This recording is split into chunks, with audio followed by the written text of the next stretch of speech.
Hello there, and we are live. See, ladies and gentlemen, you are welcome to another episode of the Dal Claude Show. People, yeah, it is what it is. My guy Dal, yeah, is angry. He has something to say. My I'm not guy has something too to say. angry. See, people, yeah, we'll be talking about the Brentford game because I know my G has something to say about that Brentford game. We're talking about that Wigan game too. We got all night, My guy is completely free, he's free today. Yeah, So, yeah. it The is kids what are it in the is. We can Philippines for talk a about couple anything weeks. we like. But most of all, we'll be looking into that Wolves game and we'll be talking about the captain Odegaard. I mean, see, yeah, people, yeah.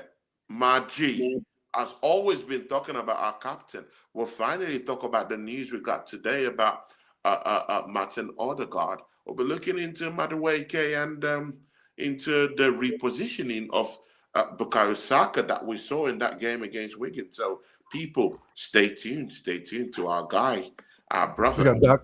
Dal is here. Dal, talk to the people. How you doing, my G? Big up, Tony. Thanks for having me on again. Good to see you on a happy Monday, my brother. It's President's Day here in the United States of America, but there's certain presidents we don't really celebrate with and the values and belief so-called president has. So I'll leave it at that. But other than that, I'm not as angry as you make it sound. I just watched the show. But Abs asked if I was angry. Nah, big up Abs. And big up Dr. Seymour. Good to see you, buddy. Let's Dr. Seymour, Dr. let's get him on a show. If you're available later this week, Tony, if you're available later this week, we can run another show. Let's grab the doc. See, people, me and the resident proctologist will be coming back next week. Our show arrangement is that he gets a show. Give me a shout. He's like pick up Abs, legend. Yeah, to this channel. He does what he likes. He doesn't have to come every week. Are you saying that Dr. Seymour has a pillow foot? Exactly, is that what you're trying to say? He just has to command when he comes in.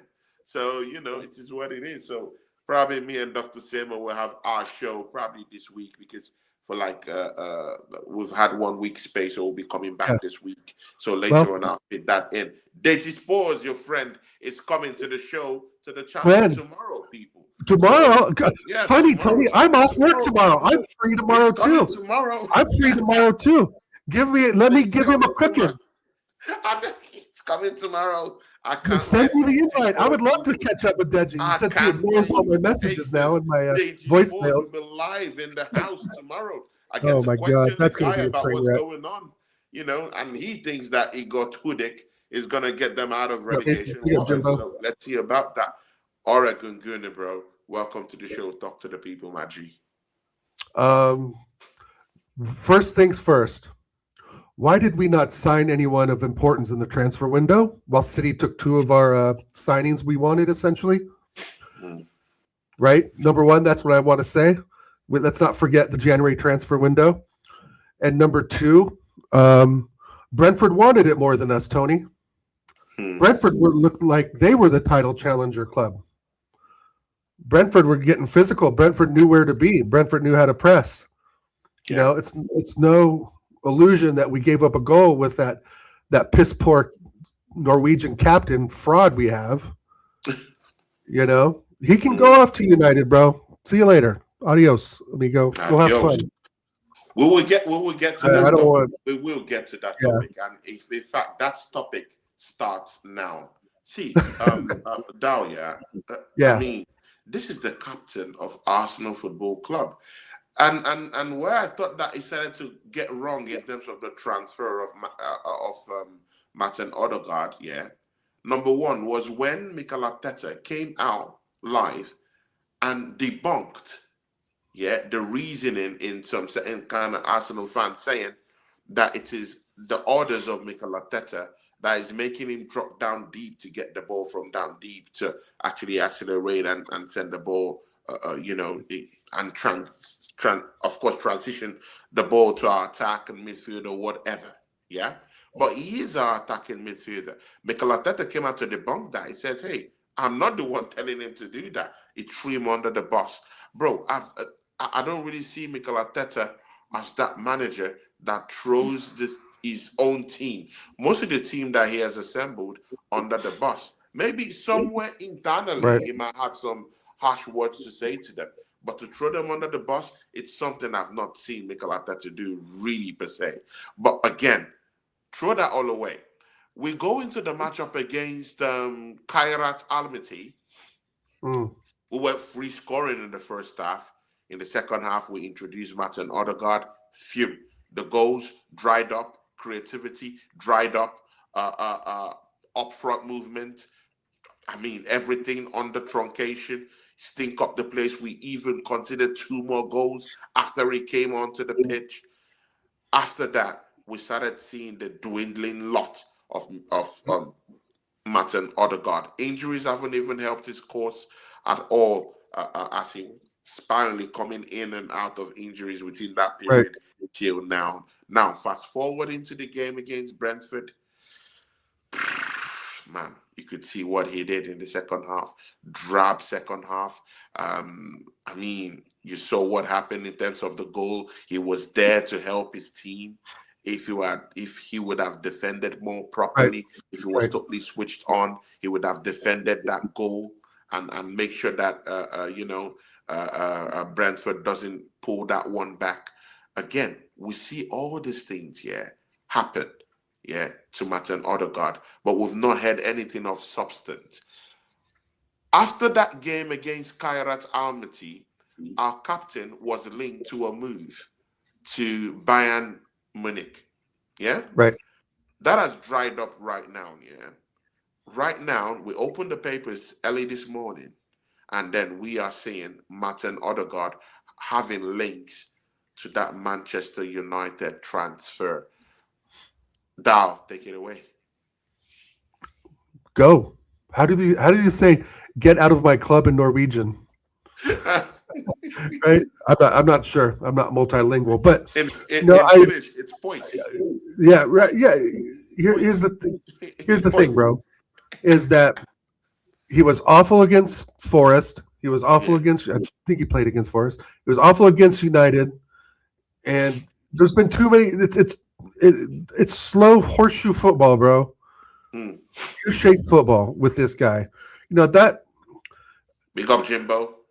That it just seems like Bayern Munich, United. It's like this is already getting lined up. This is already getting lined up by his agent. He's already put the word out there. So his agents already started shopping him around, like you were saying after the Kayak game. I'm trying to really think in my head and evaluate if we're even really going to miss him that much. I'm just not sure, but I still don't think I might get slayed for this. I still don't think Eze's quite there yet either.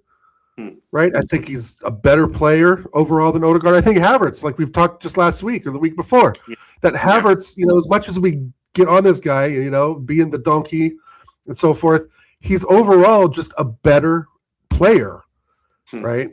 We don't miss him on the pitch now at all. Exactly, Doctor. I just, there's nothing that he brings attacking wise, right? That's done so much damage, right? He's not a weapon of mass destruction, right? We have Gabriel for that, I just don't. I think the honeymoon's probably over, and I'm glad. I hope we can at least spend some money and get someone in good. I know we're looking at this with the Stankovic guy from Club Bruges, I think, has come up. Yeah. Tonali. I mean, there's Tonali in the market. Bro, Tonali. Bro, Vitinha. There's a lot of people we could actually go out there and talk to. Right. Yeah, no, this is what I've seen about the January window, and it kind of plays into that as well. We've been talking to Keenan Yildiz for about 9 months to a year. Where's Keenan Yildiz? Well, he went off and signed a new deal with Juve.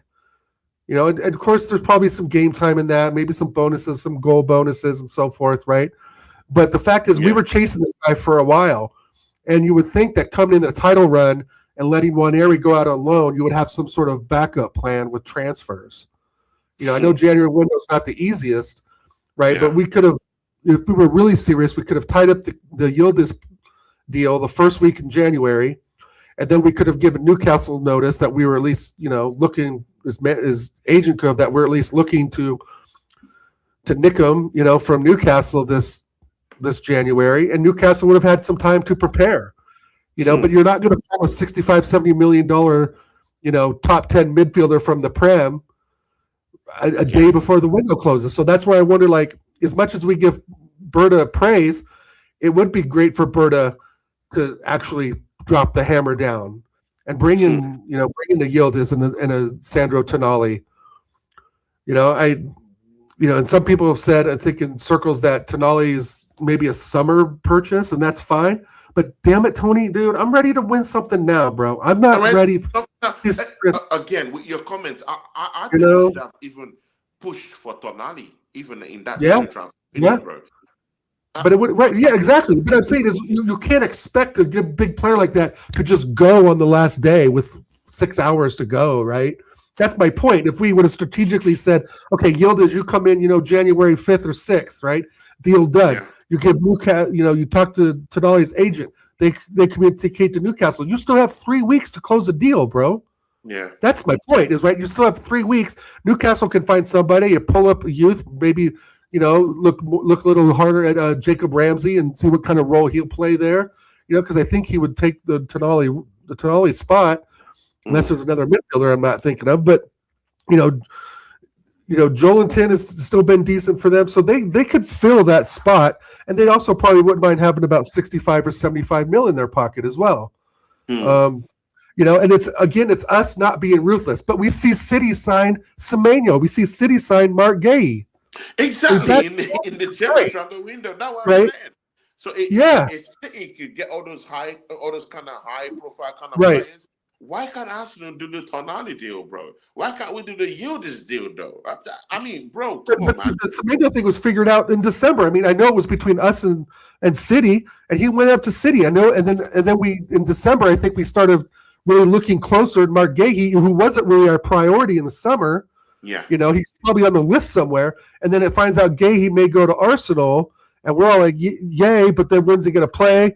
Who's he going to sub in for? I think that was more to do with Mascara's injury, but Mascara's back now. So I just think that you see City doing those things.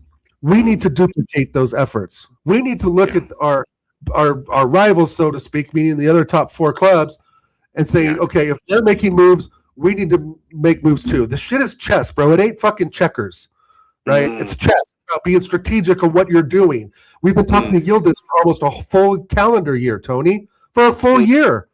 They should have just brought him in January before he signed his agreement, because he just signed it, I think, last week. So we would have had the whole month of January to make a move. And Tonali right now, I think he's priority, because obviously Moreno's injured and Odegaard's looking like he may go out the door. Sandro Tonali is a perfect signing for us. And one more, Quentin Timber, right? Ooh, so we can replace Odegaard with Coutinho. He just moved away from Holland. I think he's in Dortmund or something like that. Guys, help me out. Was it I think you're right. I think he got that move. I think you're right. I think it's Marseille. The manager that brought him down there, the Zerbi, has already left the club. He's gone, yeah. Yeah, so that's another thing I don't know. Maybe that might be a factor that he might move away from Marseille. I don't know. But again, Dr. Samuel says something in the chat. He says, if Eze, Ethan, and ESR had a consistent run of games like MLS had last year, we wouldn't have been having this convo, and Pillowfoot would have been benched if not sold. I completely agree with that. I know, of course, I know Oregon's going to agree with that, but still back on this Martin Odegaard thing. Yeah. Do you prefer to ship him away abroad, or do you think this United thing is okay for him? Because I'm having concerns about players we ship to rival clubs. Yeah, they could go down there and do a madness. Are you worried about this? Yes and no. I'd prefer that he went to some other club in Europe. Is it Bayern Munich, Dortmund, Marseille, AC Milan? Whatever. I would put United at the bottom, right? I don't want them to get first, come in with the first paycheck. And not to think that they're going to get something out of them, but they may, right? I mean, overall, we know Odegaard isn't the type of player we specifically want, right? Or think that we need, especially when someone like Tonali is available. But I don't think that he's a complete, utter failure as a footballer either. But I also don't think the Prem is for him. So that's why I think the Bayern Munich move, or I always said he would fit in great at Dortmund. Those so two. So this is he's a big club player. That's what better. I'm saying. Is he going to get a big club immediately he leaves Arsenal? No, but he's already established himself as that. Like he has already. We have helped build that persona, right? We've helped build what his critics and even non-critics would say is a top. I'm not going to say world class, but he's considered a top midfielder in Europe. I mean, he really is. Even though we see different, we know different, right? So, but Bayern Munich could say, "Oh, that's the exact guy we need to unlock defenses." And we know that he can do that, but it's just, can he do it at Arsenal? Not really. The answer is no. 3 years ago, right? But 3 years ago was eons in football. I mean, that's centuries old news that he, performed or so forth. Bro, he scored one goal. I think it was against Brighton in the last 2 months. He's injured and stuff, out of the squad. It looks like he may have a knock again. Because he got nailed by was it Lewis Potter, the guy that scored the goal when he kicked him or something. I just think it's been a shit show the last 2 seasons for Odegaard. And the last thing we need is a captain / attacking midfield to be injured and continually pay this guy's paycheck while he's injured. If we were to sell him, free up a lot of transfer money, and we'd also get him off the books and bring somebody in. If it was, let's say, a Quentin Timber, who's not going to demand 250 grand a week. So, Oregon Gunner, So you're very sure we're not going to regret this, because I've seen lots of players leave Arsenal Football Club, even if we've seriously criticized them, and the season they leave the football club after some kind of years, they just go out there and win trophies. Granit Xhaka left our football club, went on to become a German invincible, but they said that he was washed up and done, finished at Arsenal, but he goes out there and wins, the trophy with Bayer Leverkusen. Someone else, Bellerin, left the football club, went on to win the Copa del Rey. I mean, there's so many players like that, and even in the Premiership, it happens like that. Scott McTominay leaves Manchester United. He's not a god in the Italian Serie God in Napoli. Bro, I mean, he has godlike status. Out there. I mean, look at Rashford. They were all throwing tantrums at him. Managing FC Barcelona. Bro, it's very difficult, for Brokey Barcelona, to actually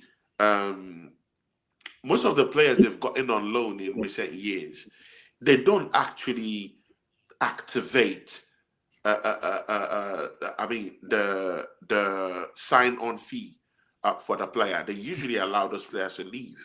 This is one of the first times I'm seeing FC Barcelona wanting to actually activate those loan moves and turn into permanent moves with Rashford.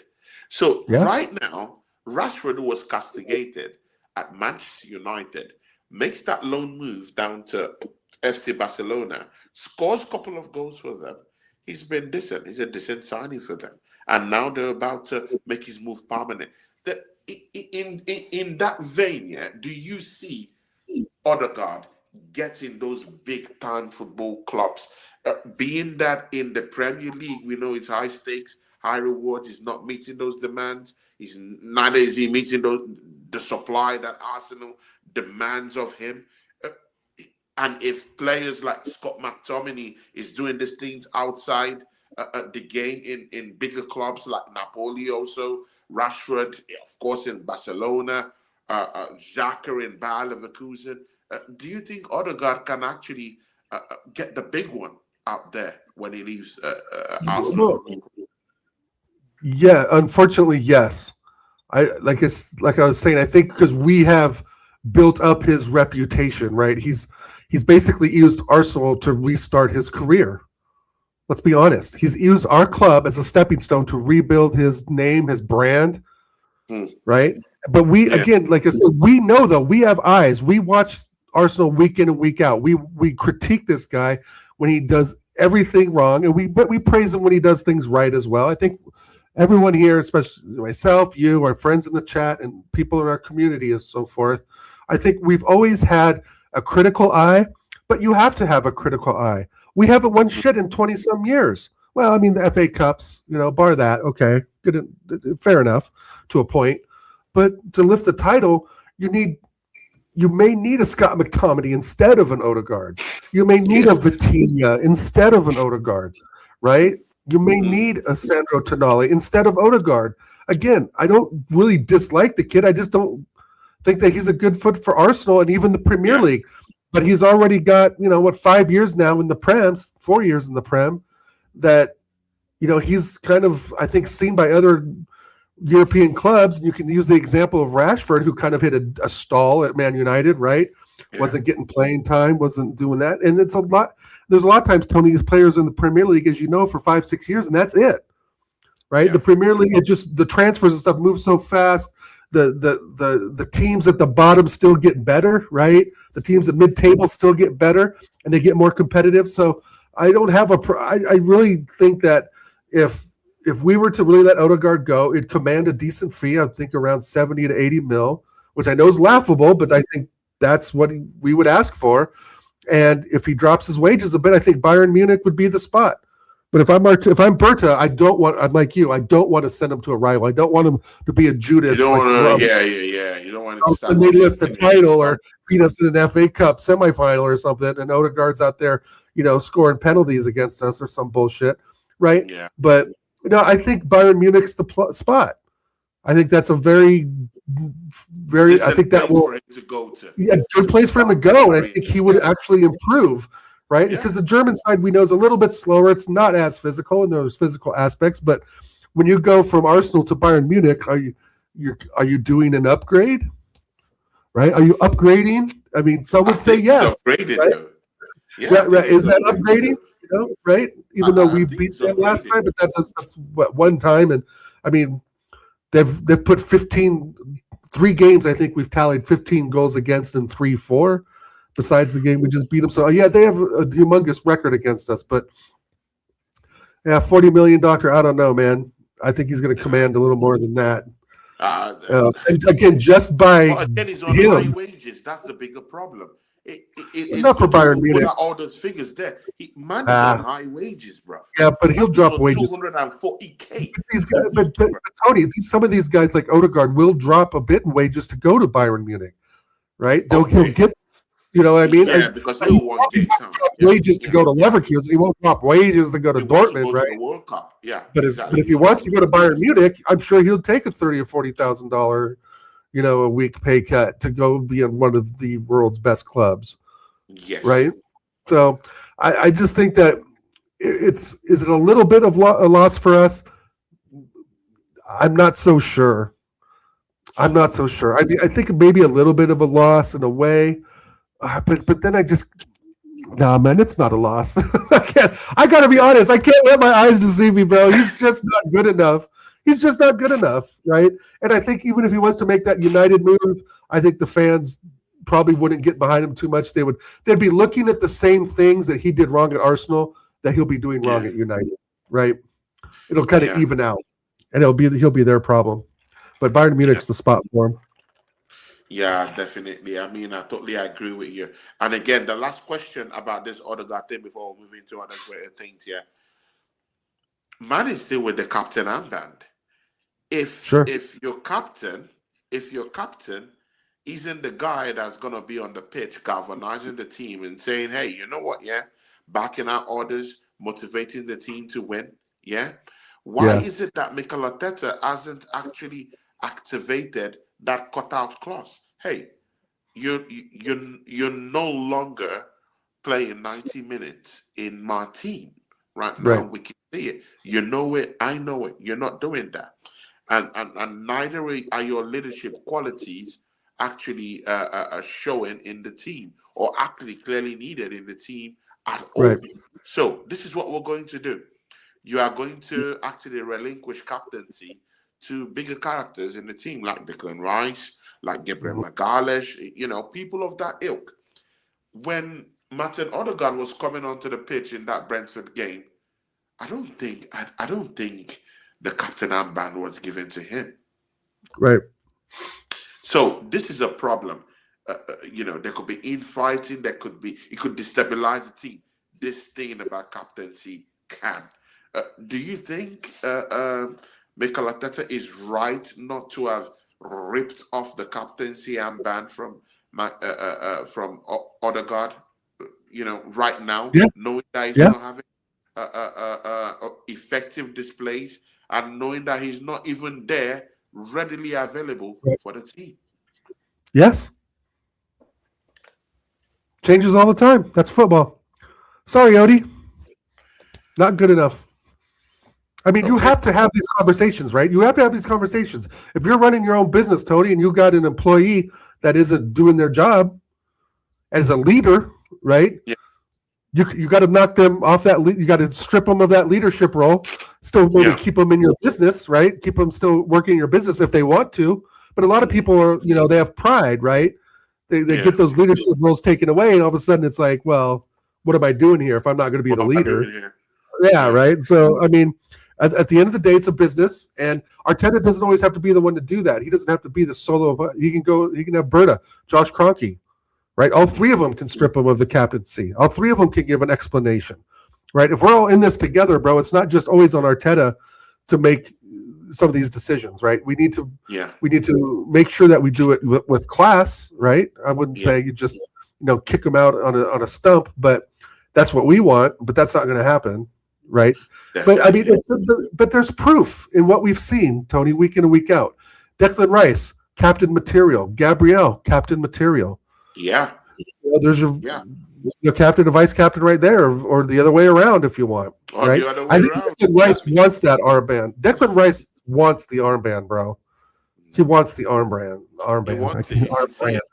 Armband. Yeah, no, you can see it. You can see it. He's the one cussing at AirPod Albert right after the Forest game. Every fucking time.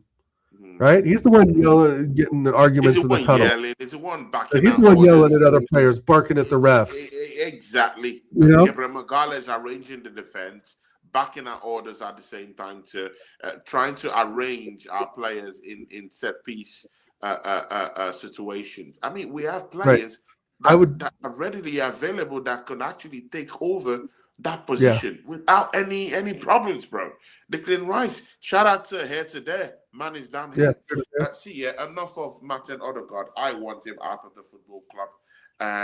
But again, there's also a difference now with this thing now. Now that we understand its status quo in the football club now, how do you want to see him used from now until when he gets out of the football club? Does he still get games for you? Or is it that you don't want to see him play at all in the football club? I want to know what extent. As long as Kai Havertz gets fit, I don't. Well, Havertz is injured. Yeah, he won't be around for about 3 weeks or so. Oh, jeez, yeah, no, I know Havertz is injured. No, I don't want him playing. I don't see that he's going to do a sudden 180 turnaround, Tony, and all of a sudden become this midfield maestro. His head has already been turned. His head's been turned already. If his manager, his agent is talking to United, they're talking to Bayern Munich. Those are two places he could probably go. Like we just said, we'd rather him go to Bayern Munich than a rival for sure. But I don't see what this guy's going to change up. Right, like if he gets more minutes, more time, I won't be too shocked. I'll be questioning it a little bit from a managerial perspective and a title-winning perspective, right?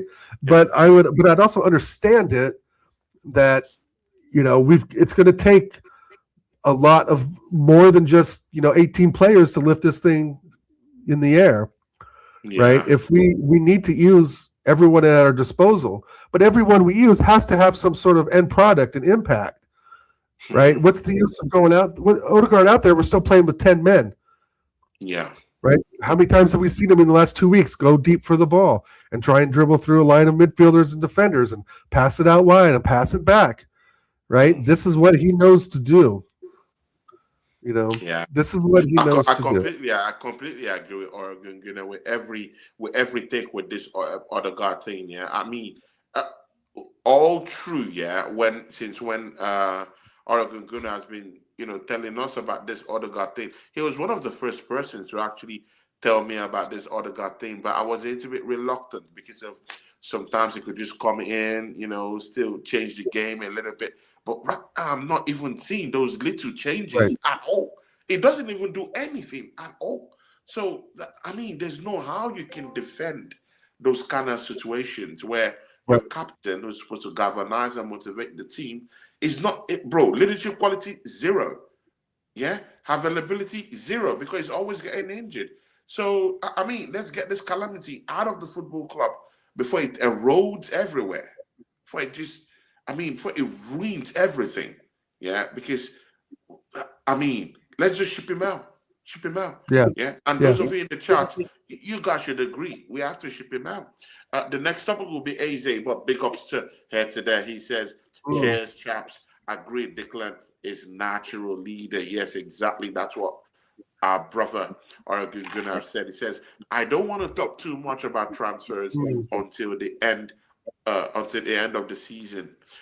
If Arteta stays or gets the sack. True. Yeah, there's nothing we can do right now, right? There's nothing we can do. That's another dimension. Do you think if another manager comes in, Odegaard gets a new lease of life? Is there Mikel Arteta holding him? Let's not kid ourselves. Let's but you just said two wild conspiracy theories, Tony Claude, that Arteta's going to get sacked and Odegaard's going to change.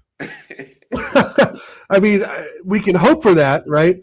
It's what here today said. It's what here today. That's the reasoning he's saying. He said, I don't want to talk much about transfers. Interesting, Josh. Until the end of the season. Of course, we know that the owners of the football club have already reiterated to Mikel Arteta, you have to win the big one. And knowing Mikel Arteta, if he bottles those competitions, there's a very big chance that the manager resigns or he leaves the football club by the end of the season. So that's what we're saying. If he leaves and a new manager comes in, do you think he would look at Odegaard and say, you know what, Odegaard, I can work with you? That's high. I see your point, of course, but that's highly debatable. Okay. Right. I think Odegaard's ready for a new challenge. Let's be honest. He's the one putting the wheels forward to his agent, right? He's the one putting the wheels in motion for all this. Maybe him and Arteta had a backdoor talk and said, you're really not doing what I need you to do. I may strip you of the captaincy unless you do, X, Y, and Z, right? But from what we've seen the last 5.5 years, that's just not going to happen. He is who he is, and he's not good enough for this club. He's not really a Premier League player. Bayern Munich, take the plane, go, because he will fit in the German league. I can almost assure that. It'll be a little slower pace, maybe not as physical. A lot of those, all those bottom teams in Germany are terrible, bro. Terrible. And the thing is, we haven't really got on Odegaard so much for not showing up in the smaller games. It's when he doesn't show up in the big games, right? Big up Miss Melina. How you doing, darling? Big up Miss Melina in the building. The queen herself. First lady of the Arsenal. Melina. Big up to you, people. She has a big up, Josh. AC Milan's my Italian team as well. People go check that channel out. Miss Melina, the love of our lives. Big up to you. How are you doing? Hope you're good. Yeah, and she says, big up, Tony and Dal. How you doing? She also says, hi, Dr. Samo. Oregon Gunnar, Josh says here, he says, big up, shout out to Josh. AC, big up, Josh. Big up to you, my guy. Shevchenko. Tonali is reportedly very homesick. When he left Milan, he was forced out by the management. Reports are saying he's prioritizing a return to Serie A with Juventus currently favored. What do you think? Well, I think there's probably some very much truth in that, and maybe he just needs London. Maybe he's sick of Newcastle. Maybe he needs London at $275,000 a week or $250,000 a week. I think he wouldn't be that homesick with that kind of money. But no, big up Josh. Yeah, AC Milan's my Italian club as well, but I don't track the news or some of the inside information probably as well as you do. But yeah, going to Juve, definitely. It's going to be, he's going to have some options, right? And if Juve is an option, that's gonna really tear at his heartstrings a bit to go back home, get reacquainted with the family and all that, have the kids going, like Italian school, I want to at Arsenal. I want to at Arsenal. Oh yeah, me too. You too, and that's what I'm saying. London's a lot different than Tyneside, So I think that if we were to splash the cash a bit for him, especially if we got rid of Odegaard, that would clear up basically Tonali's wages. Right, and if we were to sell Odegaard, which I think we'll get more than 40 million for, Doc, because I'm thinking now these days 50-55 mil is like pretty much the medium price, And I think if he was to go to a big club like Bayern Munich, that they would have more financial power, right, to give him those wages and meet maybe a 55 to 60 million transfer fee. I think that the Tonali deal covers two players, right? It would cover Odegaard a bit, right? Tonali is definitely a different style of footballer. He still has the technique, and he has a shot, which we just saw against Aston Villa in the FA Cup. So he has an eye for goal. Great vision, a physical player. Is prem proven, whatever that kind of means these days, right? But at the same time is that he would be moving. I mean, Newcastle or Arsenal is a whole different world when it comes to competing, especially like champion. He probably wants Champions League football, right? So I think Tonali should be on our priority list for sure in the transfer list. But there's also when you have an and he feels the Moreno role he too. He be speaking some certain kind of Italian language, right. He's speaking some Italian lingua to this guy, and get him on board. Bro, and send Martin Odegaard cheap out of this league, not to Manchester United. I don't want to see him at United because he could go to United and turn, into Demon Time and try to replicate what Robin van Persie did to us. I think United are going to have a big window this summer. They need a big window. Exactly, this is what it is. We're going to our next topic here. Enough of this guy, Eze. Eberechi Eze. Bro, Eze has been getting lots of stick, Even Miss Melina talked about it in one of my shows 2 days ago. Or was it a day ago, 2 days ago? She had something to say about that. Oregon Good, when you were seeing Eze pull out the bag, 2 straight assists, yesterday, against Wigan. Again, I know that Wigan is lesser opposition. I get that. Right. But again, we can only beat teams that are put forward for us to beat. So so you have to count that into. You have to take that into consideration. So now, 2 great scintillating passes, assists given by Eze. And he played with much freedom, less apron string, less control from the management themselves. He was just free to be Eberechi Eze, and he gave you that performance. I mean, I saw Eze pop up in different positions. I was seeing him helping out in defense. I was even seeing him do what Odegaard does. It was even dropping down deep to get the ball and transition it forward, and he was even always trying to get ahead. It was always trying to go forward, always trying to engineer things forward. Every single tackle, interception, he was doing it. He was helping out in the middle of the park. He was trying to score goals of his own. He peppered the Wigan goalkeeper with certain shots from here and there. It was popping up in different positions, sometimes in the left, and sometimes in the right. It was everywhere. It was everywhere. Right. That's the Eze we wanted in this football club, showing it against Wigan. Bro, take it away, Eze.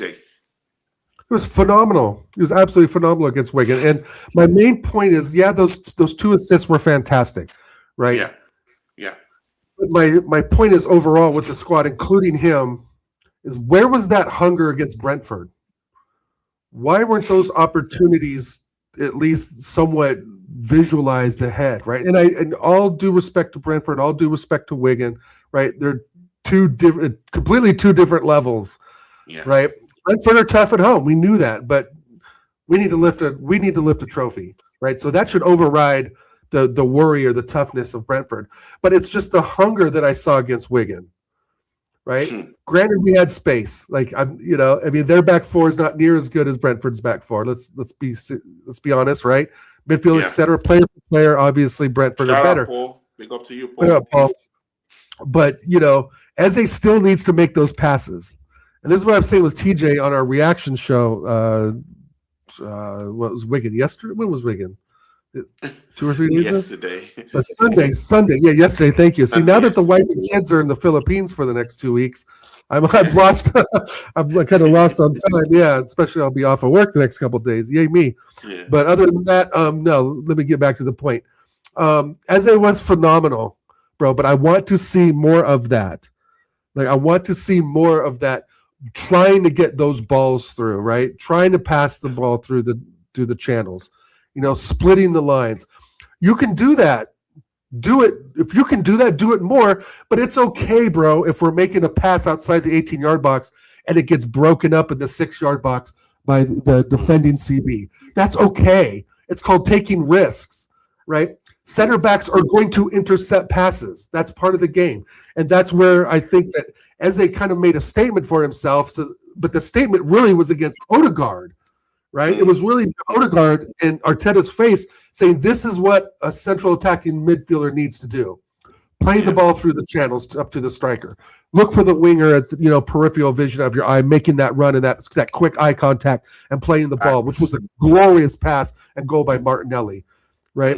Who I must say, redemption song, his best season at Arsenal's 15 goals, and this season he's on 11 in all comps.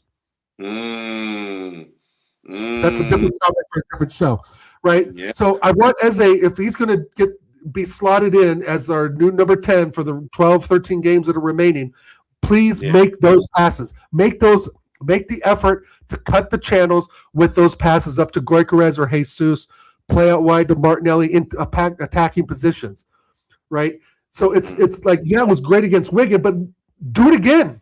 No, if someone's telling you, meaning Arteta, to not play through balls up to your striker, then what the fuck are we doing, Tony? That's football 101. That's what a central attacking mid does. They look for the openings. They see the striker, right? They're looking around with vision. They're not looking to the right at Saka every other pass. They're not looking at Bill Saliba every other pass. Meaning Odegaard, right? So what I want to see is I want to see more of that from Eze. If we lose the ball in the 6-yard box, I don't care. I really don't care. Possession does not win football games. Goals win football games. Right? Exactly. So let's be honest. You make a nice 12-yard pass. Okay, the center back gets his foot in front of Gyökeres. That's going to happen, right?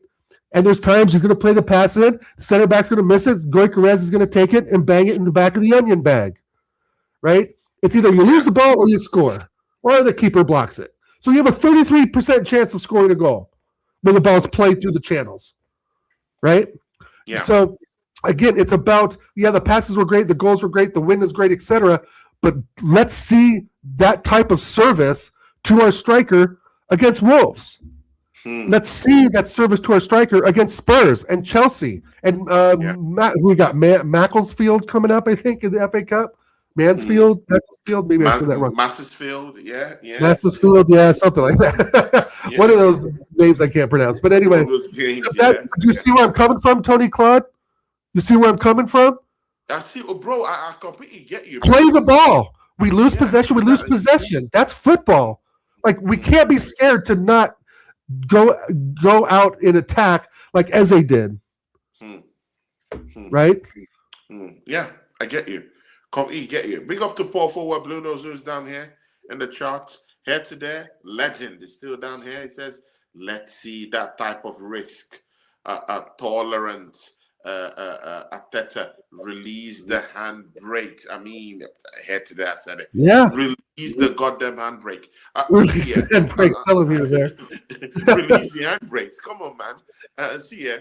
Oregon Guni, Head to there said something here, and I think it just flew past our Nogardt heads. is great. And when I had the other show, I was telling them, these guys, how about performances from Nordgaard? I mean, are you seeing Nordgaard's performance? Bro, he's 30 years old. Are you seeing Nordgaard's performances, bro? Yeah, he's good. What's going on here? Bro, he even performs. Not the player I would have brought in, but it is what it is. Bro, his character. Yeah, he's professional. His attitude. Very professional. Everything about him spells winner. Bro, everything about him, spells composure. He would love to lift the trophy, bro. A trophy. Confidence. Bro, look at the displays from Nordgaard, bro. Why isn't this guy getting game time here, bro? I think it gives Declan Rice a run for his money. I'm sorry, I'm not. Oh, come on now. Let's not get delusional. Bro, no, he's good. He's good. He's football. Like I say, he's football heritage, bro. He's a 31-year-old professional that slogged through the league with Brentford, and he was one of their best players. And again, it wasn't really like someone I would have probably gone after, but for what, 15, 16 mil? It's not a bad purchase. It's someone who is a consummate professional. You know what I mean? It means, dude, he would love to lift a trophy with us, regardless if it was the League Cup up to the Champions League. Let me ask you this: would you play Nordgaard in the Carabao Cup final against City?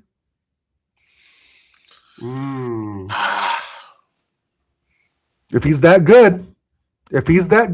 You said Declan Rice. I didn't say Declan Rice, which means that you put him up there and that you would trust him in a cup final against City. No. See. Okay, I'm just testing you, Tony Claude. Got to put you to the test, buddy. Our problem at Arsenal. Pause. This is our problem. This is our problem at Arsenal. Whenever we have a marquee player doing great things, we just completely throw away people, like Nordgaard to the fringes, and it's not good enough. See, Oregon Gunner, there's what going to take more than 18 players to do this. Oregon Gunner, there's what we'll call squad players. Right. Squad players, they don't have to play all the time. Tony, you still haven't answered my question, bro. no, bro, but you're talking around my question. But again, I have to jog around in this one because you do. Because I'm not comparing him, to I know Rice, you're not. per se. I know you're not. I'm just saying that he could give Rice a run for his money. That's what I'm saying. He could actually come in games where we don't need to risk Rice all the time. Do you know how many games Rice has played all season? A lot, hundreds. Rice is playing in less than 36 games already this season, bro. No, this season, I'm even calendar year, almost 70 or 80. What are we doing here, bro? We see FA Cup, bro. We're still gonna play the final. I would less Rice for Macclesfield coming up. Let me double check. Is it Macclesfield? Put it in the chat. At the time, he needs Hendon Gunner told me who it was. Come in and give him a little bit of rest. I can't remember. Yeah, so we can be able to use Nordgaard sparingly because every time he's been coming into the team, he's always at least given his best, and his best has been okay for us in those games that he has come on. So I don't see why we don't even bring him earlier to just even give Rice a very befitting rest and prepare for the next game. Right. Would you? But hold on a second. Would you play Nordgaard against City in the final and give Zubomendi a rest? No, and that's why I said he's a squad player, but he's a good squad player that can come off the bench and help out the team. Yeah, like when you score two, maybe when you're leading City with maybe 2-0, 3-1, or 2-0, is someone you can bring in off the bench to say, hey, you know what? Yeah, don't do too much. Just solidify, come into that midfield. Block it up, solidify it. Right. And be the fifth center. Be the third center back, essentially, the fifth defender. Yeah. No, I agree. But that's we're playing Mansfield coming up in the FA Cup. Perfect for Nordgaard, right? Perfect for Nordgaard. I would. So you only want to see him in the FA Cups. And yes, if it's against low opposition, yes. If we got to go against Newcastle or somebody like that, because I know they just beat Aston Villa. Am I looking at Nordgaard? I'm not so sure. I'm agreeing with you. I don't want to see. If we're up 3-0 against City and it's the 80th minute, bring him on, right? But I'm not saying start him over Zubomendi. I know Zubomendi's bar opinions, people have saying that, oh, he's crap or he's super Mendy, right? I think he's somewhere in between. I think it's just like any other footballer who's going to have some good days and bad days. Like, I think we expect so much out of these players, bro, but yet we're not the ones out there running around. We're not the ones out there with the instruction. We're not the ones running 7, 8, 9 miles a game, right? And picking passes, doing this stuff. So, and plus he's a new player. I want to give him a season. I used to, Kai Havertz, Tony, I said on your show, I give him 10 games. That's not realistic, right? You have to give these players time to really get entrenched in the squad, entrenched in the mentality or lack of, and entrenched in the tactical, operations of what Mikel Arteta wants to, and even Berta want to do on the pitch, right? So, we got to give him a full season still. He's had some great games and he's had some down games, obviously the United mistake. But Tomiyasu passed it back 2 seasons ago, and Haaland scored. Remember that one? So these players will make mistakes. And you and I have talked about this many times, right? We were so gassed up when we'd go 9 points and say, nobody's going to beat us. Nobody's going to beat us. But here we are. Here we are, 4 points ahead, and City played before us on Saturday. Or play ahead of us. Like, is it tomorrow even? I think they play ahead of us. I know we play Wednesday. So I'm not. So we got to Norgard against Mansfield. Yes, give him time, and I think, and I do agree that he's a very good squad player. But his football heritage, bro. He's been, he's 31-year-old professional. Who's still very physically fit, can kind of be a little bit of a box to box, but he's not really asked give him to be a that. 1-year contract. No, Because we can get someone player coming in beat. One more year. Even if we could even still get a new midfielder, in the summer. Okay, you changed my mind. I would give him 1 more year for sure. Okay. Absolutely. Yeah, that was kind of harsh for me. Yeah. So wait, let me understand this. Is it only if we bring in a new midfielder after Odegaard leaves? Nicely well-crafted question. 100%. Okay. Because I think Sandro Tonali can fill 2 roles, right? He can do the Odegaard thing, he can do the Norgard thing, and he can do the Moreno thing, right? So you can say 3 players essentially, but we know Mikel Moreno's not going anywhere. If it's down to Moreno leaving in the summer, Norgard, we both know Norgard would be the one who would have to make way. Yeah. He's not getting rid of Moreno right away, bro. He's going to want that Moreno-Zuba-Mendy connection to happen, even if he has to force, right?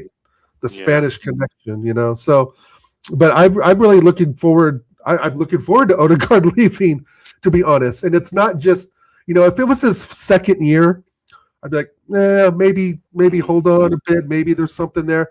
But we were talking this summer, I think it'd be going into his 5th year at Arsenal. Yeah. Right. 4 years, I think, maybe 4. Maybe I'm wrong. Somebody can correct me in the chat. But it may be his 5th year coming up this summer. A lot of footballers leave, bro, in the 4th, 5th season. It's not unusual, right? And a lot of players get stripped of captaincy. That happens too, right? There's none of this shocks us anymore, Tony. We've been driving this car for too long. For too long. When it these movies not to be shocked anymore, right? I mean, I just think that, but it's where I get the up, Tony, is that if we do get rid of Odegaard, that we bring someone who's the same level or just underneath because we want to build them up, right? I'm tired of building up players, and we did it with Odegaard. We're practically, doing it in a sense with Madueke because he's still pretty relatively young. We've been building on soccer for the last 6 years, right? I mean, I know that's a different discussion, but I mean, we haven't won anything with Saka and Odegaard. Big up, Pro. Big up, Pro. How you doing, bro? Hope you're good. So I would not be shocked if I have to go check out your stuff today, bro. I would not be shocked if Saka even went the following season. Oregon Gunner, Noni Madueke. Now, Noni Madueke is one player that has scored in all competitions for Arsenal this season. He's 3 goals, he scored in the FA Cup. He scored in the Carabao Cup. Man has scored in the Premiership, mind you. Right. And he has also scored a number of goals in the Champions League. Back-to-back goals for him at least yesterday, Right. when he scored, at least he scored against Brentford, and he now scored against Wigan, back-to-back goals. Is he meeting your expectations right now? And do you think he's finally starting to get to that point where we could now say, oh, okay, his end product is now starting to look good now. He's scored a couple of goals now. He's now got back-to-back goals as well. He's now looking more better now. He's scored in all 4 competitions. Yeah. So how did you see his game yesterday? And do you think he's finally getting there, or he's not there yet? So where are you with this Madueke thing? And big up to you from Ice. You're welcome. Yeah, big up from Ice. I think that when he's on it, he's very good, right? It's the games that he dribbles, corner, dribbles, falls over, steps on his own shoelaces and falls over, right? So there's still like some refinement. Steps on his own shoelaces. There's still some refinement, right? He's still, he sometimes looks like Bambi on ice, and you wonder where this dribbling's going, right? But I get it. But let's be honest. That's what wingers do. He's no different than what Saka tries to do, or what even if we had Rodrigo was going to do. They're going to take the ball out wide. They're going to do tiki-taka against the left back, right? And they're going to try and get the ball in the box and get past the first defender. So with that being said, he's scored, like you said, he's scored goals in every competition this season. Right? That's pretty nuts to think. That's a good statistic. But I just don't think he's like refined yet. But I still believe he's only 22, 23 years old. Right? So for overall, I still think that we should have really taken the money, the 65 mil that we paid for him, add 30 more to it and gotten Rodrigo. I think we spent Rodrigo money on Madueke, but I also think that the Rodrigo deal would have been a lot more difficult and a lot more hurdles to get over, right? It was sort of like, is he in game time because Xabi Alonso? Is he not getting game time because he's doing Madueke things at Real Madrid? Right? Let's be honest, right? Madridistas see it differently than us, right? Real Madrid's my Spanish team, but I don't watch them every weekend like I do Arsenal. And even when Rodrigo was having his fits with Xabi Alonso, again, we're too reactionary. We need to be proactive. Rodrigo, we're linked to him. Go get him, right? Go splash the 90 mil that he's probably worth for, 80 to 90 mil, and put fucking, put that 65 mil that's burning a hole in Berta's pocket, Arteta's pocket. That's Madueke money. That's the thing. I just think that we kind of go the easy way out. Oh, Rodrigo seems too hard to get right now, so we'll just take 2/3 of that money and go take a splash on Madueke and get him from our rivals, essentially. But there's no denying that I think he's been a good signing, not great. So I'm still kind of on the fence. Great. Yeah, but I'm not going to slag him off, bro. He actually wants to win. You can see the desire there. He wants to work. Right? The mistakes happen, but it's like we still need a little more end product. We deserve that. But going forward, with Bukayo Saka coming back, you saw Bukayo Saka yesterday. Yeah, I mean he's not. Yeah. He's not there yet. He's not fit. I mean, Oregon he keeps it. I mean, he keeps it real. He's a real one. Yeah, he keeps it real. Me and you know that because Saka is not there yet. You can still see that he's still carrying an injury, bro. I can see it. I know you can see it. Yeah, real ones can see it. That guy is not. There's something wrong. There's something wrong with Bukayo Saka. We can see it. I mean, I can see it. He's no more the guy he used to be. I mean, I'm seeing it. I don't know if every other person can see it. Do you think Noni Madueke should keep on starting right now, and we should be bringing in Saka from the bench, or do you say, hey, F it, Saka is good, whether we like it or not? We have to play into form. Is that where you are at with because Saka, or you like, hey, let's just continue with Noni Madueke, or would you say Saka is big money, down here? Is Mr. Arsenal keep playing? But Saka also is big money with 0 goals in 16 games. All right, good. Right? What are we talking? I want the best, bro. I want the best, right? And Saka, like I was just trying to slid in earlier, we were talking about players leaving. I would not be surprised if Saka left next season. I don't know where. Are you serious? Yes, I'm serious. You have to look. The data doesn't lie, right? Oh, you've gone 0 goals in 16 games. Yeah. If we end up second place again, Saka has some of that to bear. Saka has some of that to blame. Odegaard has some of that to blame. Yeah. There'll be that, of course. Yeah. So I know that sounds crazy, but I mean, crazier things have happened in football. We bought Sol Campbell from Spurs. It's not crazy because it's one of I think it's the highest earner at Arsenal right now. Saka should be the highest earner at Arsenal right now. It gazups the 300K Kai Havertz gets per week. So he's the highest earner. So it's not, bro, what you're saying, it's not crazy. It's normal. No. Yeah, it's normal. Yeah, and the thing is, I think it's high as that. Madueke hasn't done anything to get dropped, right? That's the thing. While Saka has underperformed to get dropped, and I know injury plays a huge part of that, but Madueke hasn't really done anything to get dropped. Okay, so a couple of his passes aren't the best, or it seems like he's playing for a corner when he's cornered in the fucking corner. Exactly. Right? I mean, there's only so much these players can do, bro. And I get that some people really don't like Madueke. They're like, this is a complete waste of money. And I understand that as well, right? I mean, I understand it, but I kind of don't at the same time because he still hasn't had a full season in the red and white. He still had microwave minutes. He still had an injury. And he's come back and scored 4 goals in all 4 competitions. Yeah. You cannot say the same for Saka. Saka has not scored 4 goals in 4 different competitions. You just can't say that because it hasn't happened. Hasn't happened, bro. It hasn't happened, and there's no proof that it's going to happen. Numbers. You can't manufacture numbers for him. You can't. You cannot. Not in this game. You can't, bro.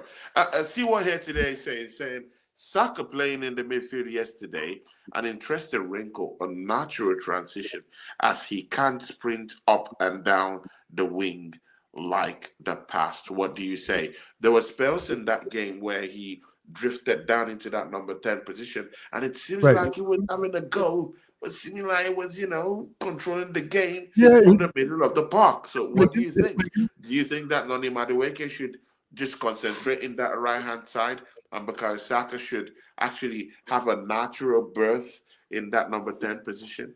But I think Eze does the job well. I think that's just another kick to Eze while he's pretty much already down. Right? If he's supposed to take up that right midfield position, and then Saka slides, down essentially in positional wise. Yeah, that's kind of like, what do you really think of me, Mr. Arteta? Right? What do you, and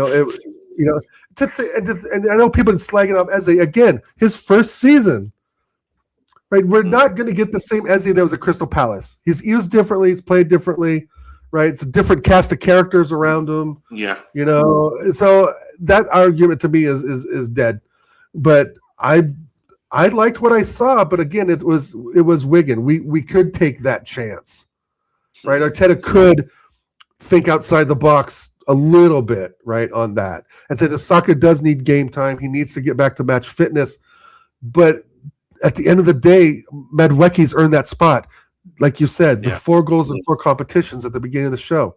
Saka doesn't have that, right? So Madueke needs to wear that like a badge of honor and go out there and keep working, right? At the end of the day, it's about the club. And that's why I think it's more about the club than it is this star boy. Last season was great. Season before that, he was pretty damn good. But this season, it's been shocking. Horrible. It's just not. It slows the game down on the wing, just like Odegaard slows it down in the midfield. Those two have gotten so used to working together and passing the ball back and forth, passing it backwards. Saka comes to the right a little bit more wide. He gets the ball wide from Saliba, who passes back to Odegaard. It's so formulaic now that I don't think they really know much else. But Madueke has done nothing to get dropped, and if Saka's not fit, he should not start. Definitely, Oregon Gunner hits the nail on its head. Prom Ice is asking a question. Is it true Odegaard is going next summer? I've been seeing it online. See, Prom Ice, from what we can hear, from here, Odegaard has been linked and being shipped to clubs everywhere by his agency. That's what I think, allegedly. Yeah, you have to put allegedly in this stuff. Yeah, it's all alleged, right? Yeah, until they're signed on the dotted line. You know what's really going on. So, but the news we have is that they're shopping him around, and it's likely he leaves the football club. I agree. It's likely he leaves. Dwindling performances, fitness levels gone down the drain. Lesser numbers in terms of goals. Can't even score a goal in how many games since Brighton? That was the last time he scored a goal. I'll bet you his shirt sales have dropped as well. I'll bet you his shirt sales have dropped. His fitness levels, the questions about his leadership qualities. I mean, name them. Oregon Gunner. Do you want to finish up that answer from Ice? Yeah, from what you've been hearing is true from the Manchester United links. And even earlier this year, I think he was linked to Bayern Munich. So yes, I would say keep a lookout for that. That either one of those two clubs, I think, is reasonable for him to go to in the summertime. Especially that he's got 4.5, 5 years at our club. It's not out of the realm of possibility. As you know, players in the Prem stay for sometimes a short amount of time. Some players make it anywhere from 2 years to 10 years, while other players make it 5 years, and that's enough. Or they make it 3 years. They've had enough of the Prem. Some make it 1 season, right? So no, I think the money is there. Like here to there, saying we need to cash in this year, right? we need to compete, right? I mean, we just talked about Julian Alvarez 2 weeks ago. Yeah, if you can get rid of Odegaard, and I know your other question, Prom, is how much. I'm thinking around the 70 to 80 million mark. I know that sounds crazy. Our friend Dr. Seymour says 40. Do you think 70 mil? Yeah. I do. Who's going to pay that for Odegaard, bro? It depends. Who's going to pay that for him? And mind you, that's what's he's still a big brand. Hold on now. Like we were saying, he's still a brand, right? You're still buying essentially from the outside in. You're buying the captain of Arsenal Football Club, who is in the top of the Champions League, top of the league. 240K. Yes, 240. These clubs can, but he may take a drop. There may be more in the transfer fee and less than wages. There could be more in the transfer fee that he gets a bonus of the wages. There's many ways to construct the deal, Tony. You guys know this. You know this, Pro. Yeah. There's many ways to put together a deal. Like we could put a 50 million price tag on him and have a bidding war to really escalate him out of the club. But if we're really smart and use our money, right, or use the money wisely, hopefully Berta knows how to do this, which I think he does, is you lower Odegaard's wage expectations, but pay higher transfer fee that he can get a slight 2 or 3% of. I mean, there's different ways to work these deals, bro. All right, it seems like you've forgotten. It seems like you've forgotten. I mean, it was just nice. Yeah, I could just clap to that oration you have down there. Yeah, but when you go to the nitty gritty, the football club that you're supporting. Yeah, I mean, this is a football club that just sold. It'll probably be closer to for 1.5 million.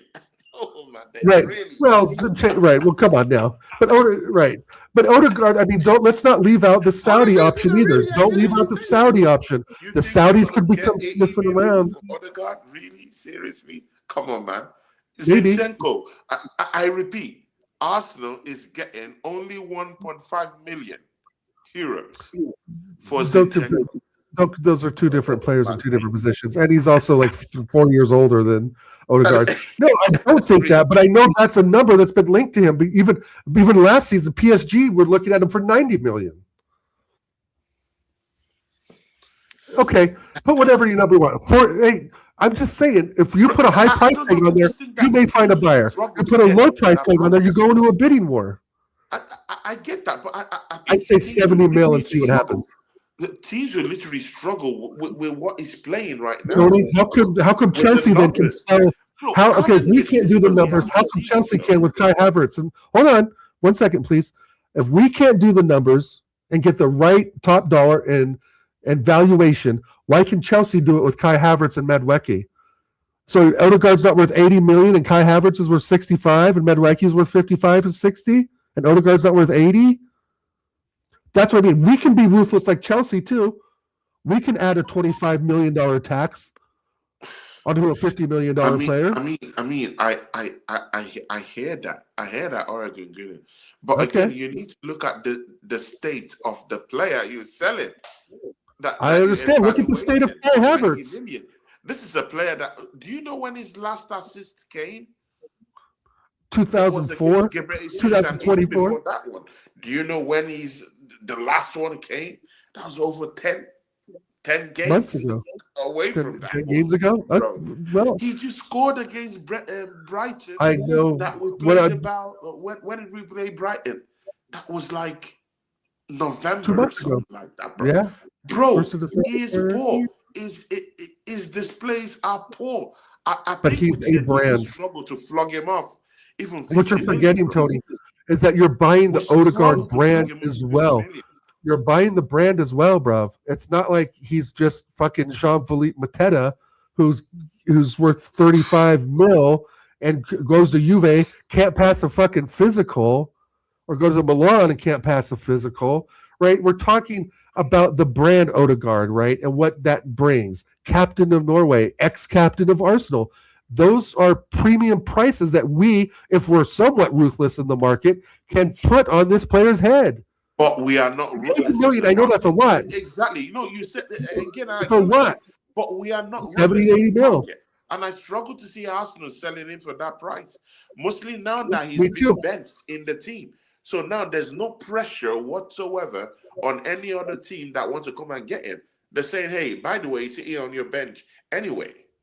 Right. We don't need to get, there's no odds for us to take him off your hands. Yeah. If you want a Vitinha, bro, but if you want a Vitinha, Tony, if you want Vitinha from PSG, if you want a very class midfielder who, let's be honest, there would be questions about his physicality in the Prem. Let's not joke about that, right? Number one. Number two, there's no guarantees that he's going to be splitting defensive lines, right? There's just no guarantee of that first season. But if you want to get a $95 to $110 million player like Vitinha, you have to sell big. And it's not about getting, it's not always about getting the 85 mil, right? Or the 80 mil, the 70 to 80 mil. But if you put that price tag on, right, and you settle for 60 mil, you're still winning out. You get what I'm saying? We're still almost doubling the money that we bought for. I think we bought him in for 35 mil after we went low, right?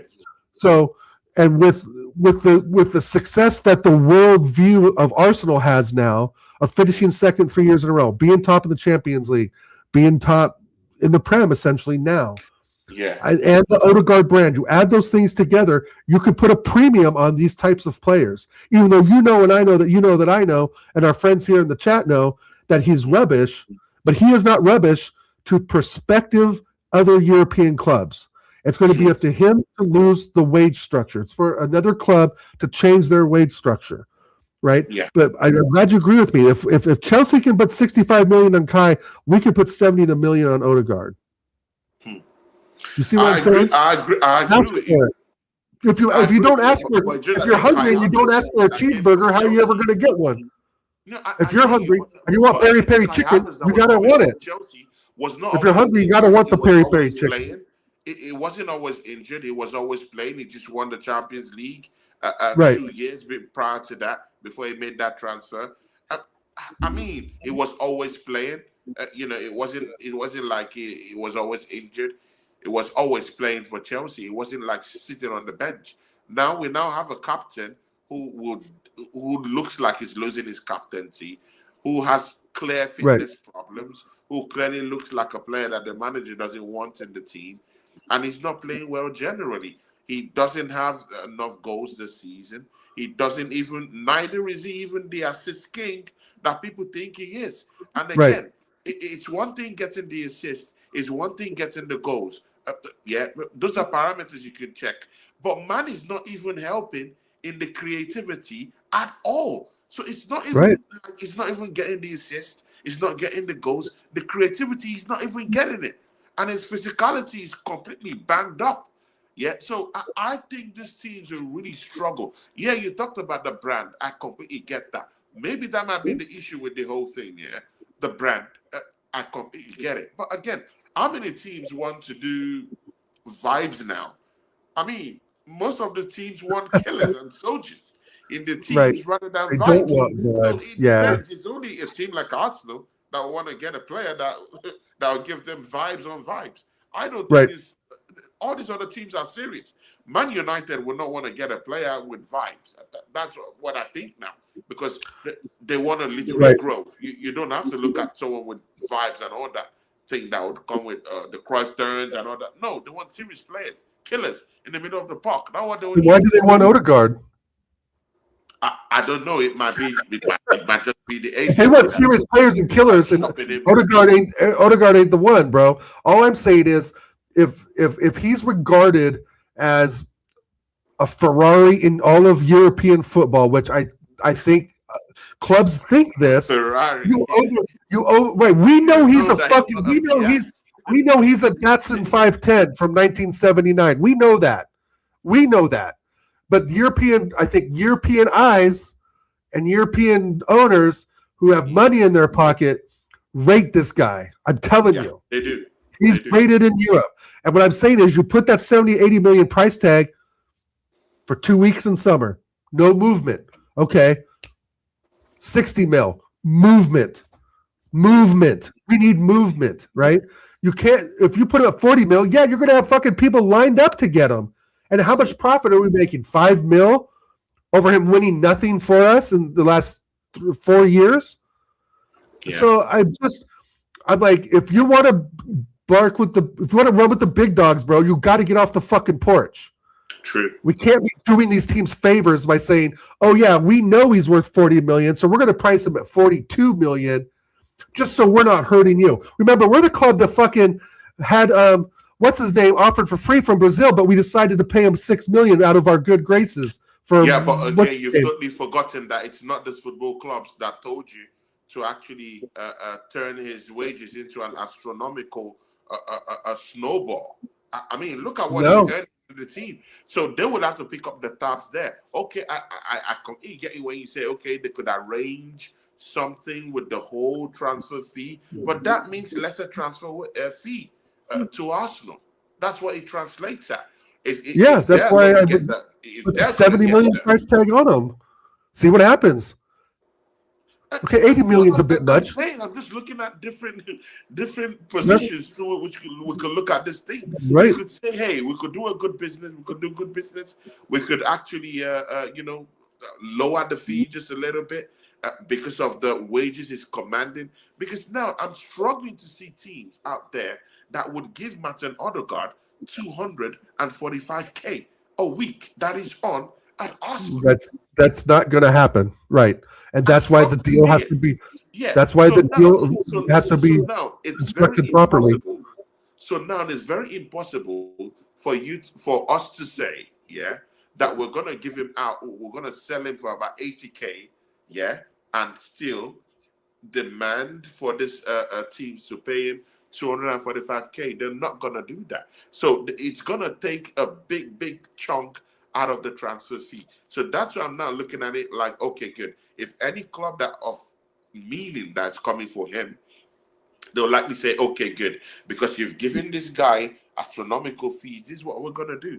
We pay you 40 million, 35 million, 38, 39 million, and then we take the whole tab. Right. You know this club. We will probably take that. What I'm saying is, let's pull our heads out of our asses in the transfer market for once and run with the big dogs and put a 70 million price tag on them. And if you get no movement in the first week, you get no movement. But at least you put them out there on the transfer list, put them up for show and see what happens. Some clubs, I'm telling you, man, some of these bigger clubs will pay that money, right? They will drop his. I think so. Like which clubs, though? Bayern Munich, Man United, Barcelona. Wait, Bayern Munich will pay that money. I think close. I mean, 65? No, they would have to drop his wages. That's what I mean. It'd have to be the deal would have to be structured. If we take 40 mil, bro, we're losing money. We're back to that topic again. He has to drop his wages. I don't think Bayern is already overloaded in the wage area. They're paying AZ. They're paying Olise said, they're paying right. Kane astronomical fees. They want to keep it low. Kane's They're gone. club. They don't Kane's just gone throw after away this money season. the way Arsenal does. Kane's rumored to be gone after this season. Kane's gone after this season. You think so?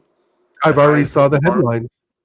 Look, I saw it on Instagram, so it must be true. Just kidding. No, I think that there's all these obstructions, but the thing I'm going to keep harping home: if you want to get money for these guys, you have to price them higher. Yes, right. You have to price them higher, right? That at least sends a signal that Arsenal really ain't fucking around. We can't really lowball them like we have before. Maybe we offer them 60, and then we go yes. But you have to price them higher. If we put the price out there for European football that Odegaard's 40 mil, like I said, you'll have 8 clubs looking for him. I mean, that's great in the sense that you'll have a buyer, but we're not making any money off that. If you sell him for 70, drop his wages down to 185 a week, right, which is comparable to some Bayern Munich players, maybe. Yeah. Right? I don't know their wage structure. So, maybe he makes that move. And maybe they think they're getting real value for their money, even though we know they're not. And they'll find that out the hard way. But we can't be fucking dicking around, bro. If we're paying $130 million for Madueke and Havertz, and we're willing to let Odegaard go for 40, 45. Yeah, that's taking the piss, bro. That's taking the piss. Put the price on there. If it doesn't happen, and we end up selling him for 45, 50, then okay, because we still want him out essentially. But the thing is you let's say we do get that 70 mil. You put that right in for Vitinha, Tonali. Hell, you split it up and you go get both because you supplement the transfer coffers already. Yeah. Right? I mean, it's just this summer, which I'm still pissed about January, but we already talked about that. This summer we need to get a good 3 or 4 players in. I see 6 and 7. I think that's a little extreme. But yeah, we can let Moreno go. Moreno and Odegaard, sell them both and bring in Tonali and Vitinha. I don't think he sells Moreno. He's not going anywhere. He's not going anywhere. He's not going anywhere. He's not going to sell Moreno. And again, Moreno is a squad player. Just in case you lose your strikers, he could help out down there. And maybe if we have an injury ravaged midfield, he could also try and pop in. But again, I'm just saying. He's a squad player. I mean, he doesn't make it to my XI anyway. See, Oregon gonna see me and Oregon gonna we want to cut each other's necks down here. Yeah? No, not at all. No violence, bro. I have a great time doing your show, Tony. It's a lot of fun talking this stuff. I appreciate you, bro. It's big fun talking to you, Oregon, on these topics, yeah. But it is what it is.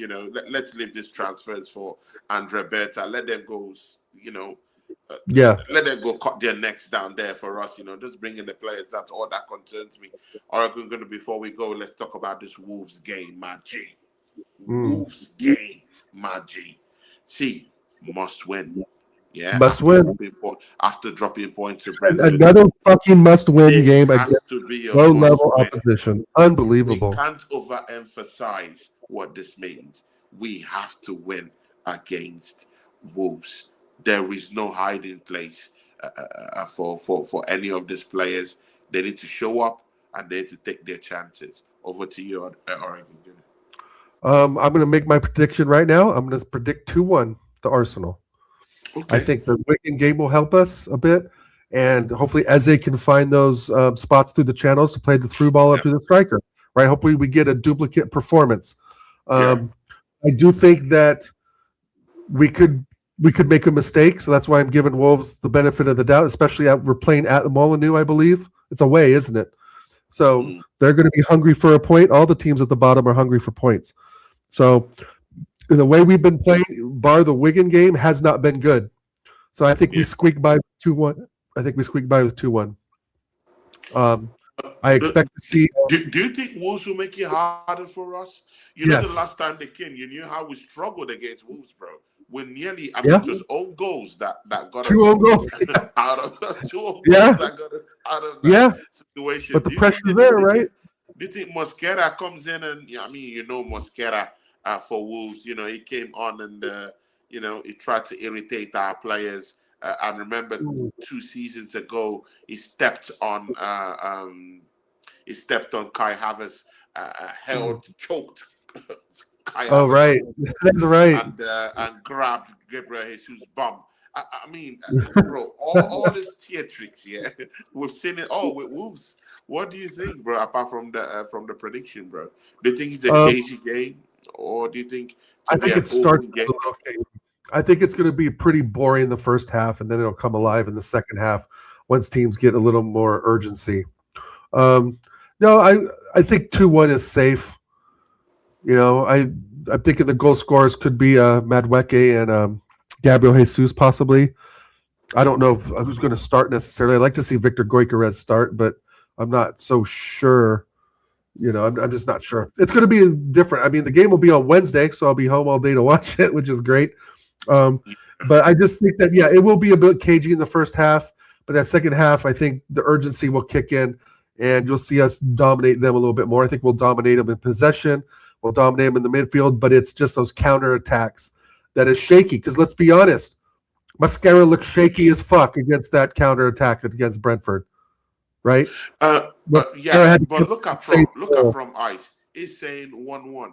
Is there any chance you think Arsenal is going to be drawing this game? 2-1 isn't far off, is it? Jeez, man. It could be 1-1 up to the 89th minute and a Declan Rice fucking worldie or something. If we are not going to beat them 4-0 in the first half. That is not going to happen. We got to get that out of our heads. I'm saying 2-1, right? The Wigan game will be help. It'll be the wind beneath our wings, right? A little more confidence going in. But as bad as Wolves are, there ain't no fucking Wigan, bro. They would beat Wigan probably 4-0 as well. And I got to be honest, Tony, I know we got to go here in a minute, but I'm disappointed we didn't score 2 more goals in the second half. I predicted 4-0. I said it on the Twitter channel. I said it with TJ Will. I predicted 4-0. And what do those fuckers do? They go out and score 4 goals in the first half and drop a stinker in the second half. There's no reason why we couldn't put them to the sword 5-6-7-0. And we didn't do it. We flat out didn't do it. Here today says that if we don't win this game, we can just as well mail the trophy. Don't win it. I mean, a draw ain't good enough. Just mail the trophy down to Pep. A draw's not good enough.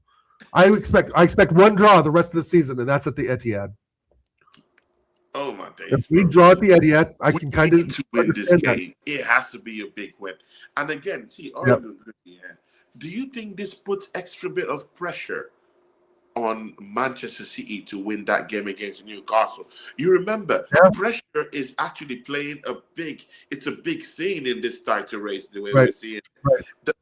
You remember when in the last round, they played before us, they put that pressure on us to actually go in and win that game, which was supposed to be a must-win against Brentford. We bottled it, Why? Pressure.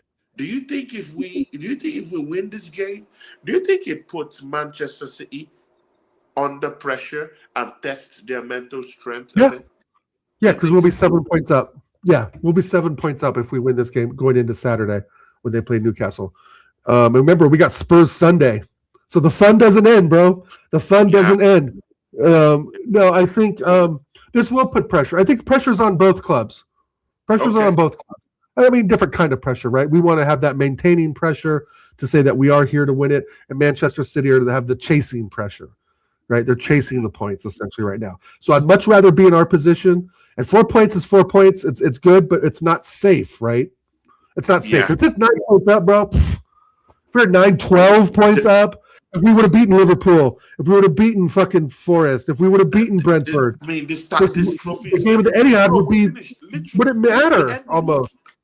Right, and so we can only afford to draw 1 game, bro, and that's at the Etihad coming in April. We have to beat Spurs. We have to beat Chelsea. We have to beat Brighton. We have to beat Crystal Palace on the last day, which shouldn't be too hard. Oregon gonna. Do you think City drop points against Newcastle? Mind you, Newcastle will be playing without Guimaraes in midfield. Right, he's injured. They played Guimaraes. They played Aston Villa without Guimaraes when they play against this kind of teams. They just beat Villa. Charismatic player just goes down to some form of injury. But anyway, Guimaraes will be totally out for nearly about 8 weeks. He's not going to be playing against us too, so that's what it is. Right. Well, he was out against Aston Villa as well. They won 3-1. So, no, Newcastle haven't won the Etihad in decades, right? I do not think Newcastle gets 3 points. I think City that win against Liverpool has put some more fucking another coat of steel on their fucking balls, for lack of a better term. And it's at this point we're still in pole position, but we cannot slip up. Like, we can't draw, Tony. We can't obviously lose, but we can't draw. Like, we have to beat Wolves. Wolves is now the biggest fucking game of the season. Jesus Christ. And it's moved, right? It was Liverpool. Then it was Forest was the biggest game. And then Brentford was a big game. Every fucking game is big now. Yeah. Because we could be 9 points up.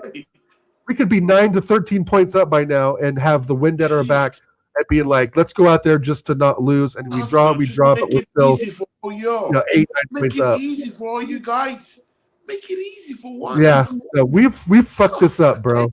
There's no deny that we've definitely fucked this up ourselves. You know, especially if we don't win it. If City win it by 1 point, imagine if City win it by 1 fucking point.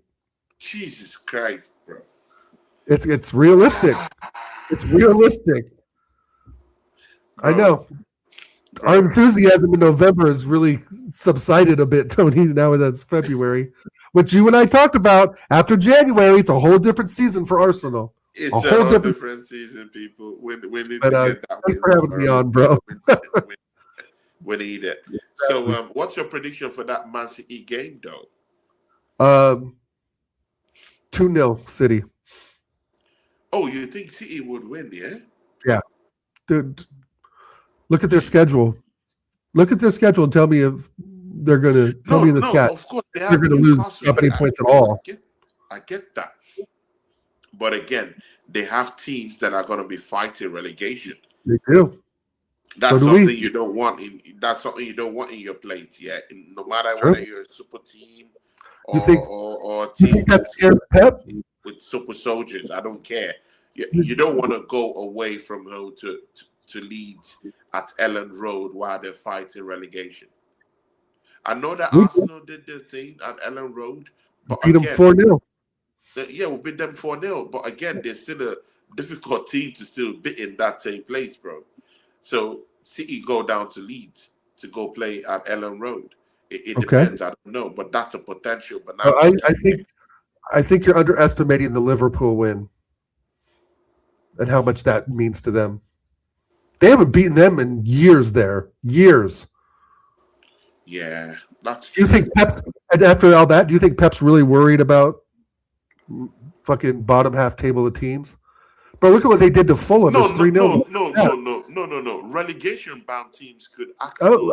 I don't think Pep is afraid of that like we are. You think so? Because we have the history of dropping points to Southampton, to West Ham, to Forest. We're the ones with the history that bottle it against the lower level teams. We're the ones that bottle it when it comes into the run-in. It ain't Pep.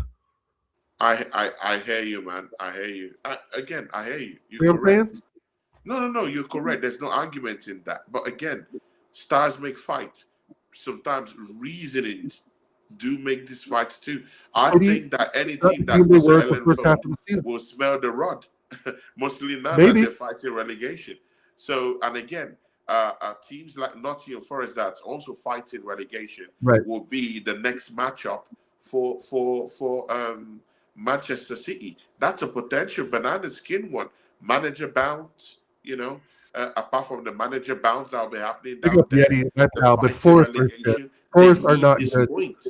So it is what Forest are not good. I know.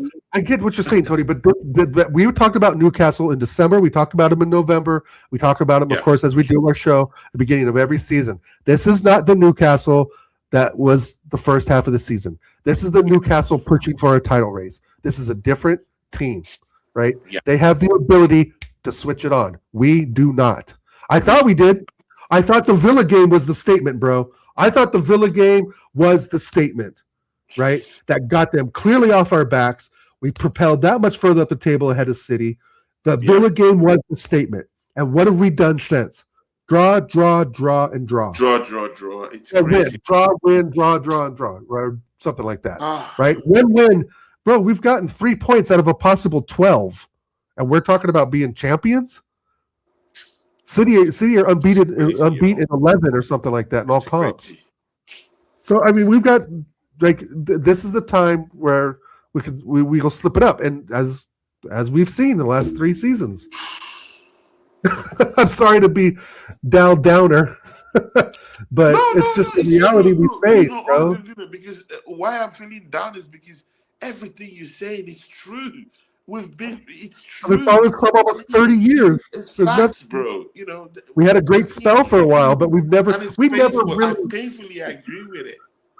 We never even really tried to build a dynasty after winning the Invincibles, bro. There was some great, I mean, granted the Champions League final 2 years later, that was fantastic, but it wasn't a fantastic necessarily performance by us, right? With Robert Van Persie with a red card. But we've seen this movie before, bro. You know the movie Scream? We need a miracle. We need a miracle. All I need is a miracle. All I need is you. No, you know the tune. Sing it, everybody. No, we have not built from being invincibles. We let Chelsea fucking own us for the next 6 years, and then after that, we let City come in and own us for the next 10 years. I mean, it's just like, if we win it, it'll be great. But I'm going to say this here because I know we got to go soon. If this manager gets us over the line, and it's by 3 points or less, I still want him sacked. I mean, you've said that, bro. A lot. Bro, let's want him out. Bro, because give him his bonus check and tell him to piss off. To that point. Bro, let's even get to that point. Because I'll be happy that we won something. I'll be thrilled for 2 weeks. It's looking like we might not even see that happen. So what happens if we're 5th place in November of this year, starting the new season, and we've just won the Prem? We won the Prem and the Carabao Cup. They decide to keep him. He gets another transfer window. He gets another fucking 400 million to spend. And then we go again. And then come say November or 1st of December or even January, we're fighting for 4th place against Liverpool or Man United. Oh, my God. And City are top by 10 points. And Chelsea are there right abouts as well. I mean, that's the reality, bro. Is that I don't think this squad even walk himself out. I don't think this squad, even though we rate these players, has the mentality under this manager to continually have success. Yeah. The Arsenal won it. And you know what we're going to hear? You know what we're going to hear from our rivals in the YouTube space? Oh, you barely got it over the line. Oh, you made it because of Owen goals in the 10. You made it because of set pieces, right? There's going to be all these haters coming out saying that it's just a flash in the pan that we won it. Oh, we won it because the league was shit. Right? We're already hearing that. Big up, Godfrey, right? We won it because the league is shit. We barely got it over the line.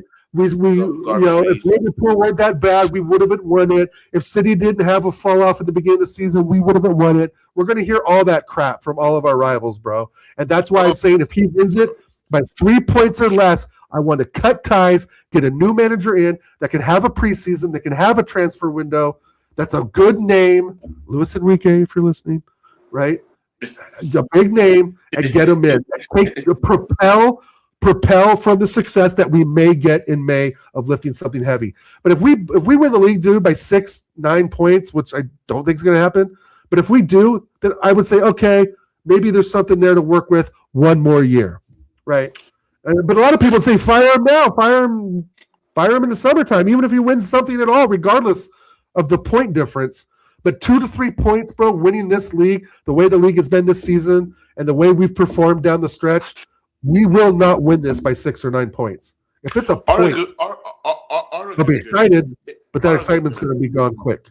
If we don't win this Premiership title, yeah, and we win the Carabao Cup and we win the FA Cup and do a domestic double, does this manager stay for you? after doing a domestic double? Oh, fuck no. The Premiership and not the Champions League. No, 100%. No. So that's not good enough. A domestic double. No, absolutely not. Good enough. Absolutely not. Especially when if we don't win it and we've got fucking Wigan and Mansfield and we can't get to the final of the FA Cup,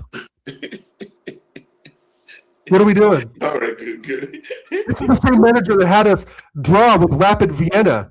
This is the same manager that had us 19th. This is the same manager that we went from 5th to 8th to 8th. Or 5th. Right. 8th, 5th, to 8th to 5th, whatever the fucking combination was. And that's why I'm saying, if we only win this by 2 points, it'll be great. Don't get me wrong. I'll be posting on the fucking social media. I'll have a nice trophy. AI will be holding the trophy. Something for a week or two. But if we see, even Pope says, if you win the treble, he still wants him gone. And you guys, and I'm the one getting shit over the last couple of weeks saying I want him gone if he wins the Prem. It's not deserved. It's all. Even though our rivals have all those excuses, like I just named off, but those excuses will be facts.